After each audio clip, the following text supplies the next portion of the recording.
Hi, my name is Pastor David Lamb. I'm from England. I'm from the southeast in a town called Ashford in Kent.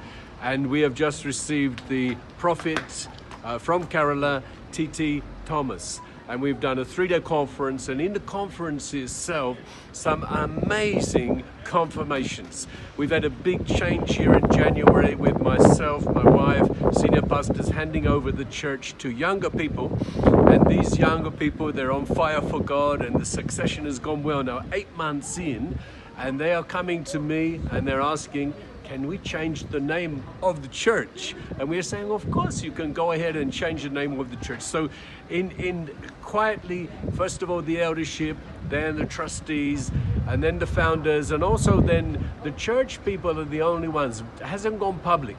So when the prophet came, and he began to speak about, he said, the name change. There is going to be a name change. And he said, there's going to be a name change in the 10th month. Now, the 10th month is when the now pastors, the senior pastors here, decided they're going to go public on the 10th month, and they're going to release it to the public with a big event, a big celebration, calling the dignitaries of the town and tell them the name change. The prophet does not know the name change, and so he got the name, he got the month of the name change. It's a huge thing. And then he said, when this name change, because he'd just been preaching on the light, amen. And we saw the prophet calling out a small boy, and he called him for prayers for healing, pray for his stomach.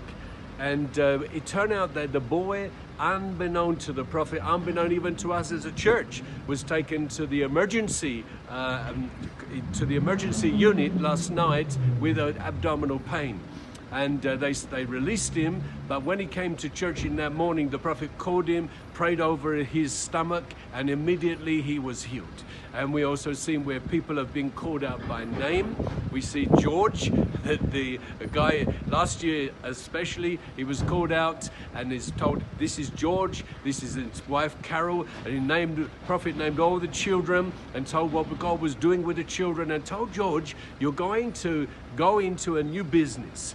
And George went into this new business, and even this year, prophet called him again and said, now, he doesn't know he went to the new business. He said, but now you've entered into a new season, and he said, now you're going to the next level. It's going to accelerate. And I know George very well. And that ministry that George is doing with the video and the recordings and all the kind of stuff with the IT is now going to a next level. It's awesome because that came to pass. And the names were called, and this one blew us away because we have never seen the accuracy of this before, the depth of this before. This is the most, I've been around for 42 years in the ministry, and I've been around the prophets, and I've never seen anything like this with this depth.